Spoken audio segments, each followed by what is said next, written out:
ख़बर हैदराबाद में all daily wages workers के सॾ ते मुलाज़िमनि पारां 3 महीननि खां पघारूं न मिलण ख़िलाफ़ तंबूरा चौक खां रैली कढी प्रेस क्लब आॾो मुज़ाहिरो कयो वियो आहे। ख़बर ॾियूं पिया ऑल डेली वेजिस वर्कर्स के सॾ ते लम्स जाम शोरो हैदराबाद में मुलाज़मत कंदड़ मुलाज़िमनि 3 महीननि खां पघारूं न मिलण ख़िलाफ़ तंबूरा चौक खां रैली कढी प्रेस क्लब आॾो एहतजाज कयो आहे। मुज़ाहिरे में यकजहती तौर पीपी शहीद भुट्टो ऐं पैरामेडिकल जे अॻवान पिणु शिरकत कई आहे।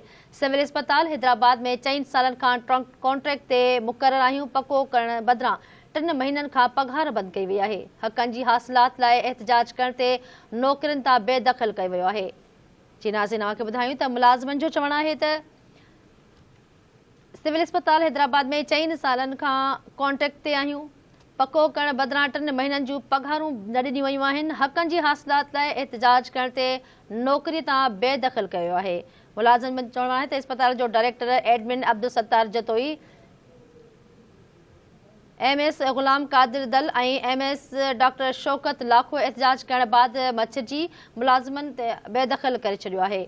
तव्हांखे ॿुधायूं पिया, मुलाज़िमनि जो चवणु आहे त कॉन्ट्रैक्ट ते मुक़ररीअ दौरान रुॻो 10,000 रुपया पघार फ़राहम थींदी हुई, जेका 3 महीननि खां बंदि हुअण सबबि एहतजाज कयो त इंतकामी कार्रवाई जो निशानो बणायो वियो।